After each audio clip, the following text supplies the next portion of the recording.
Pakistan cricket team के chief selector Shahid Afridi ने New Zealand के खिलाफ वनडे सीरीज के खेलने के वाले स्क्वाड का ऐलान कर दिया है। जुमेरात को चीफ सेलेक्टर शाहिद खान अफरीदी ने कराची प्रेस कॉन्फ्रेंस करते हुए बताया कि स्क्वाड में बाबर आजम कप्तान, हारिस रऊफ, तैयब ताहिर, फ़खर जमान, हारिस सुहैल, इमाम उलक, कामरान गुलाम, मोहम्मद हसनैन, मोहम्मद नवाज, मोहम्मद रिजवान, मोहम्मद वसीम जूनियर, नसीम शाह शामिल हैं। सलमान आगा, शाह नवाज, शान मसूद, तैयब ताहिर और उस्मान मीर शामिल हैं।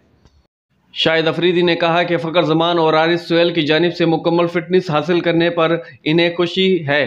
तहम शादाब खान और शाहीन शाह अफरीदी को फिटनेस वजाहत के बाइस स्क्वाड में शामिल नहीं किया गया है। शाहिद अफरीदी का कहना था, शादाब खान की जगह असामा मीर को खिलाया जा रहा है, जो अच्छा खेल रहे हैं, उनको एक मौका दिया जाए। अच्छी बैटिंग और फील्डिंग भी करते हैं। टीम के सिलेक्शन के हवाले से किसी तनाज़े के बारे में पूछा गया सवाल पर शाहिद अफरीदी ने बताया कि अच्छी परफॉर्मेंस दिखाने वाले खिलाड़ी को मुंतखब किया गया है। ख्याल रहे कि पाकिस्तान और न्यूजीलैंड के दरमियान 3 रोज़ा मैच पर मुश्तमिल सीरीज़ का आगाज़ 9 जनवरी से शुरू होगा। पहला मैच नेशनल स्टेडियम कराची में खेला जाएगा, जबकि दूसरा 11 जनवरी और तीसरा 13 जनवरी को इसी स्टेडियम में खेला जाएगा।